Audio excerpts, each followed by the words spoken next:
ஆர்ட்டி crafty பார்த்துட்ருக்க எல்லாருக்கும் வணக்கம் friends. இன்றைக்கி இந்த வீடியோவில் நம்ம ஹோம்மேட் ஏர் ட்ரை க்ளே பண்ண போகிறோம். ஸோ இந்த ஏர் ட்ரை க்ளே பண்ணுறதுக்கு நீங்கள் ஒரு பவுல் எடுத்துக்கோங்க. அதுக்கப்புறமா கொஞ்சம் சால்ட் எடுத்துக்கோங்க. சால்ட் உங்கள் வீட்டில் பவுடராக இருந்தால் அது ரொம்ப பெஸ்ட். அப்படி உங்கள்கிட்ட பவுடர் சால்ட் இல்லை, கல் உப்பு தான் இருக்குன்னா அந்த சால்ட்டை நல்லா நீங்கள் மிக்சியில் போட்டு பவுடர் பண்ணி எடுத்துக்கோங்க. அதுக்கப்புறமா நம்மளுக்கு மைதா வேணும். அந்த மைதா வச்சு தான் நம்ம க்ளேவை பண்ண போகிறோம். அதுக்கப்புறம் உங்களுக்கு வாட்டர் அதை மிக்ஸ் பண்ணுறதுக்கு கொஞ்சம் எடுத்துக்கோங்க. அதுக்கப்புறம் ஆயில் கொஞ்சம் எடுத்து வச்சுக்கோங்க. ஸோ இப்போ நம்ம ஃபர்ஸ்ட் மைதாவை தான் ஆட் பண்ணிக்க போகிறோம். மைதாவை ஆட் பண்ணிக்கோங்க. அதுக்கப்புறமா சால்ட் கொஞ்சம் ஆட் பண்ணிக்கோங்க. நிறைய ஆட் பண்ணிட வேணாம், கொஞ்சமாக ஆட் பண்ணிக்கோங்க. அப்புறம் அது ரெண்டுத்தையும் நல்லா மிக்ஸ் பண்ணிக்கலாம்.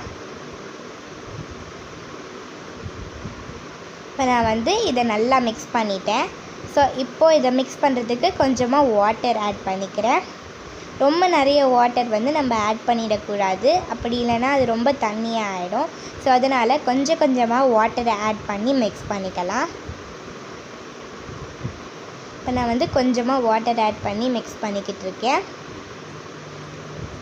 இஃப் சப்போஸ் நீங்கள் நிறைய தண்ணி ஊற்றி அது ரொம்ப தண்ணி மாதிரி ஆகிடுச்சுன்னா நீங்கள் அதுக்கேற்ற மாதிரி இன்னும் கொஞ்சம் மைதாவையும் சால்ட்டையும் ஆட் பண்ணி நல்லா மிக்ஸ் பண்ணிக்கோங்க. இப்போ நான் கொஞ்சமாக தான் தண்ணி ஊற்றிருக்கேன், அதனால் எனக்கு அவ்வளோவா ஸ்டிக்கியாக தண்ணியாக வரல. அதனால தான் நான் கொஞ்சம் கொஞ்சமாக வாட்டரை ஆட் பண்ணிக்கிறேன். இப்போ நான் இன்னும் கொஞ்சம் வாட்டரை ஆட் பண்ணி மைதாவையும் சால்ட்டையும் நல்லா மிக்ஸ் பண்ணிக்கிட்டு இருக்கேன். இந்த க்ளே நம்மளுக்கு ரொம்ப ஈஸியாக ரெடி ஆகிடும். இவ்வளோ தான் இதோட ப்ரொசீஜர். ஸோ இப்போ இந்த மாவை நீங்கள் மிக்ஸ் பண்ணிவிட்டு கடைசியாக கொஞ்சம் ஆயில் ஆட் பண்ணிவிட்டு நீங்கள் அதில் பெயிண்ட் ஏதாவது மிக்ஸ் பண்ணிங்கன்னா உங்களோட க்ளே ரொம்ப ஈஸியாகவே ரெடி ஆகிடும். ஸோ இப்போ நான் நல்லா மிக்ஸ் பண்ணிக்கிட்டு இருக்கேன். சைட்ஸில் இருக்கிறதுக்காக நான் இன்னும் கொஞ்சமாக வாட்டர் ஆட் பண்ணிக்கிறேன். இப்போ எனக்கு கடைசியில் ரொம்ப தண்ணியாக இருந்துச்சுன்னா அப்போ நான் மைதாவை ஆட் பண்ணி உங்களுக்கு பண்ணி காமிக்கிறேன். உங்களுக்கு கையில் பிசைறது பிடிக்கலைன்னா நீங்கள் ஏதாவது ஸ்பூன் வச்சு மிக்ஸ் பண்ணிக்கோங்க. ஆனால் ஸ்பூனில் மிக்ஸ் பண்ணுறது அவ்வளோவா நம்மளுக்கு ஒழுங்காக வராது. அதனால் கையில் மிக்ஸ் பண்ணுறதே ரொம்ப பெஸ்ட்டு. ஸோ இப்போ நான் சொன்னேன்ல, தண்ணியாக வந்துச்சுன்னா கொஞ்சம் மைதா ஆட் பண்ணிக்கோங்கன்ட்டு. நான் கடைசியில் ஊற்றும் போது மட்டும் கொஞ்சம் ஜாஸ்தியாக ஊற்றிட்டேன் போல், அதனால் கொஞ்சம் தண்ணியாக இருந்துச்சு. அதனால் நான் கொஞ்சமாக மைதாவை ஆட் பண்ணிக்கிட்டேன். இப்போ பார்த்திங்கன்னா நம்மளோட அந்த ஒயிட் கலர் க்ளே ரெடி ஆக போகுது. ஃபர்ஸ்ட் இருந்ததுக்கும் இப்போ இருக்கிறதுக்கும் ரொம்பவே நிறைய டிஃப்ரென்ஸ் இருக்குது. நம்ம பவுலில் இருக்கிறது கொஞ்சமாக க்ளீனாக இருக்குது. இப்போது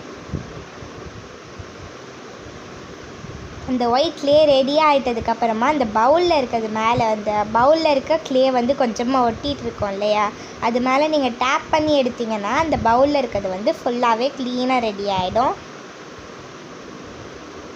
இப்போ நம்ம பண்ணி முடிச்சிட்டோம் நம்மளோட க்ளேவை. ஸோ கொஞ்சமாக ஆயில் ஆட் பண்ணிக்கலாம். உங்கள் வீட்டில் என்ன ஆயில் அவைலபிளாக இருக்கோ அந்த ஆயிலை நீங்கள் யூஸ் பண்ணிக்கோங்க. இப்போ நம்ம இதை நல்லா மிக்ஸ் பண்ணிக்கலாம்.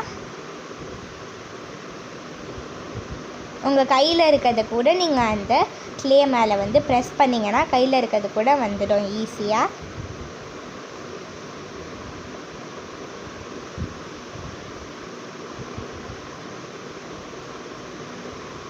அப்படி நீங்கள் ஆயில் கூட கொஞ்சம் ஜாஸ்தியாக ஆட் பண்ணிட்டீங்க, அப்போயும் கையில் ஒட்டுற மாதிரி இருந்துச்சுன்னா இன்னும் கொஞ்சம் மைதாவை ஆட் பண்ணிக்கோங்க. இப்போ எனக்கும் அந்த மாதிரி தான் ஆயிருக்கு. ஸோ அதனால் இன்னும் கொஞ்சம் மைதாவை ஆட் பண்ணிக்கிறேன். அதை நல்லா மிக்ஸ் பண்ணிட்டோன்னா நம்மளோட ஒயிட் க்ளே ரெடி ஆகிடும். இப்போ பார்த்திங்கன்னா சூப்பராக ரெடி ஆகிடுச்சு. கையில் கொஞ்சம் கூட ஒட்டலை. அது ஏற்கனவே ஒட்டியிருந்தது கூட அந்த க்ளேயில் நல்லா ஒட்டிக்குச்சு. ஸோ இப்போ நம்மளோட க்ளே ஒயிட் க்ளே ரெடி ஆகிடுச்சு. ரொம்ப சூப்பராக ஈஸியாக ரெடி ஆகிடுச்சு. ஸோ இதுக்கப்புறமா நம்மளுக்கு ஒரே ஒரு வேலை தான் இருக்குது, அதுவும் கலர் ஆட் பண்ணுறது. அப்படி உங்களுக்கு நீங்கள் இந்த க்ளே பண்ணிட்டதுக்கு அப்புறம் உடனே கலர் ஆட் பண்ணிக்கணும்னா கூட அது உங்கள் இஷ்டம்தான். ஏன்னா உங்களுக்கு எப்போ வேணாலும் உங்கள் க்ளே தேவைப்படும். அந்த நேரத்தில் உங்களுக்கு என்ன கலர் வேணுமோ அப்போ கூட நீங்கள் மிக்ஸ் பண்ணிக்கலாம். நான் உங்களுக்கு பண்ணி காமிக்கிறதுக்காக இப்போவே மிக்ஸ் பண்ணிக்கிறேன். உங்கள் வீட்டில் வந்து எந்த பெயிண்ட் இருக்கோ அதை நீங்கள் யூஸ் பண்ணிக்கோங்க. அப்படி இல்லைன்னா ஃபுட் கலர் ஏதாவது இருந்தால் கூட லிக்விட் ஃபுட் கலர் இருந்தால் யூஸ் பண்ணிக்கோங்க. அப்படி இல்லை உங்கள்கிட்ட வந்து ஃபுட் கலர் பவுடர் இருந்துச்சுன்னா அதை கூட நீங்கள் வாட்டரில் ஆட் பண்ணி லிக்விட் மாதிரி ஆக்கி அதுக்கப்புறம் அந்த க்ளேயில் வந்து போட்டு நல்லா மிக்ஸ் பண்ணிக்கோங்க. இப்போ நான் வந்து அக்லரிக் கலர்ஸ் வச்சு தான் இதை நல்லா மிக்ஸ் பண்ணிக்க போகிறேன். ஸோ அந்த க்ளேவை வந்து பாதியாக பிச்சுக்க போகிறேன். இப்போ அதை வந்து நான் பாதி எடுத்து வச்சுருக்கேன், ரெண்டு க்ளே மாதிரி எடுத்து வச்சுருக்கேன். ஸோ அதுக்கப்புறமா நான் வந்து ஆரஞ்ச் அண்ட் ப்ரௌன் கலரில் தான் இப்போ க்ளே பண்ண போகிறேன். ஃபர்ஸ்ட் நம்ம வந்து ஆரஞ்ச் க்ளேவை பண்ணிக்கலாம். உங்கள்கிட்ட அக்லரிக் கலர் இல்லைன்னா நீங்கள் போஸ்டர் கலர்ஸில் பண்ணிக்கோங்க, இல்லைன்னா வாட்டர் கலர்ஸில் கூட பண்ணிக்கோங்க. இல்லைனா உங்கள்கிட்ட இங்க் இருந்துச்சுன்னா அந்த இங்க்கை வச்சு கூட நீங்கள் வந்து உங்களோட க்ளேவை பண்ணிக்கோங்க. இப்போ நான் வந்து லைட்டாக அந்த அக்லரிக் கலர்ஸை வந்து தொட்டுட்டு இப்போ நல்லா மிக்ஸ் பண்ணிக்கிட்டு இருக்கேன்.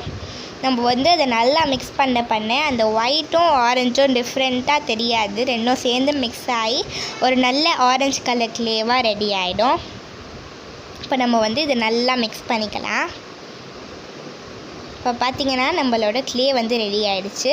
இப்போ வந்து அது லைட்டாக கையில் ஒட்டுற மாதிரி இருக்குது. நீங்கள் வந்து பண்ணும் போது அந்த பெயிண்ட்டும் சேர்ந்து ஒட்டும், நம்ம கையில் வந்து அந்த பெயிண்ட்டும் ஒட்டும். அப்புறம் வந்து உங்கள் கையில் வந்து அந்த க்ளே ஒட்டுச்சுன்னா அப்புறம் அந்த பெயிண்ட்டும் சேர்ந்து ஒட்டுச்சுன்னா நீங்கள் வந்து என்ன பண்ணணும், உங்கள் கையில் வந்து மைதாவை எடுத்துக்கணும். மைதாவை வந்து உங்கள் கையில் நல்லா ஸ்ப்ரெட் பண்ணிக்கிட்டு அதுக்கு மேலே வந்து நீங்கள் நல்லா அதை போட்டு பிசைஞ்சிங்கன்னா உங்கள் கையில் பெயிண்ட்டும் ஒட்டாது, அது கூடவே உங்களோட க்ளேவும் உங்கள் கையில் வந்து ஒட்டாது. ஸோ இப்போ நான் வந்து ஆரஞ்சு கலர் க்ளேவை வந்து ரெடி பண்ணிட்டேன். நெக்ஸ்ட்டு வந்து இப்போ ப்ரௌன் கலர் க்ளேவை ரெடி பண்ணிக்கலாம்.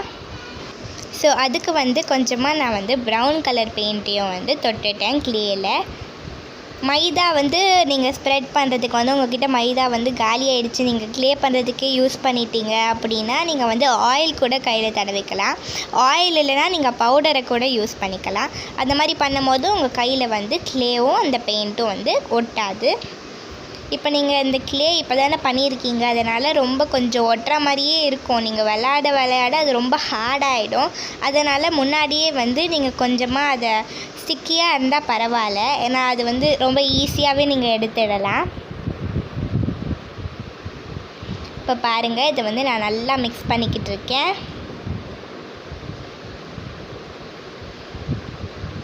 இப்போ நம்ம வந்து பண்ணியிருக்க அந்த ப்ரௌன் கலர் க்ளே வந்து லைட்டாக எல்லோ மாதிரி கூட இருக்குது, ஒரு மாதிரி டார்க்கிஷ் எல்லோ ப்ரௌன் மாதிரி இருக்குது. இப்போ நல்லா மிக்ஸ் பண்ணிக்கோங்க. இப்போ இதை வந்து நம்ம நல்லா மிக்ஸ் பண்ணிட்டோம். ஸோ நம்மளோட இந்த ப்ரௌன் கலர் க்ளே வந்து ரெடி ஆகிடுச்சு. கையில் ஒட்டியிருக்கிறத கூட நீங்கள் அந்த க்ளேவை வச்சு எடுத்துடுங்க. அவ்வளோதான், நம்மளோட க்ளே வந்து ரொம்ப ஈஸியாக ரெடி ஆகிடுச்சு. ஸோ நீங்களும் அந்த க்ளேவை ட்ரை பண்ணி பார்த்துட்டு எனக்கு நீங்கள் பண்ணியிருக்க க்ளேவோட ஃபோட்டோவோ இல்லைனா வீடியோவோ எனக்கு வந்து இந்த மெயில் ஐடியில் சென்ட் பண்ணுங்கள். ஸோ இதுக்கு முன்னாடி நான் பண்ணியிருந்த க்ளே வந்து இப்போ நான் உங்கள்கிட்ட காமிக்கிறேன் பாருங்கள். ப்ளூ கலர் க்ளே வந்து பண்ணியிருந்தேன். இது வந்து கையில் ஒட்டாது, ஏன்னா இது வந்து நான் காலையில் பண்ணியிருந்தேன். இப்போ நம்ம பண்ணியிருக்க க்ளே கூட கொஞ்சம் நேரம் கழித்து நீங்கள் விளாண்டு பார்த்தீங்கன்னா கையில் வந்து கொஞ்சம் கூட ஒட்டாது. ஸோ இதே மாதிரி நான் இன்னொரு க்ளே கூட பண்ணியிருந்தேன், பிங்க் கலர் க்ளே பண்ணியிருந்தேன். அதை கூட நான் உங்களுக்கு இப்போ காமிக்கிறேன். ஸோ இதுதான் அந்த பிங்க் கலர் க்ளே. இப்போ நம்ம பண்ணியிருக்க க்ளே கூட இதே மாதிரி ஏதாவது ஒரு பாக்ஸில் வந்து நீங்கள் போட்டு வச்சுக்கோங்க. அந்த பாக்ஸில் காற்று போகாத மாதிரி பார்த்துக்கோங்க. இப்போ நான் இன்னொரு க்ளே கூட பண்ணியிருந்தேன், ரெட் கலர் க்ளே பண்ணியிருந்தேன். இதுவும் ரொம்ப நல்லா வந்துருந்துச்சு. ஸோ மறக்காமல் நம்மளோட சேனலை சப்ஸ்கிரைப் பண்ணிக்கோங்க. இந்த மாதிரி வீடியோ உங்களுக்கு தொடர்ந்து வேணும்னா. தேங்க்யூ ஃபார் வாட்சிங்.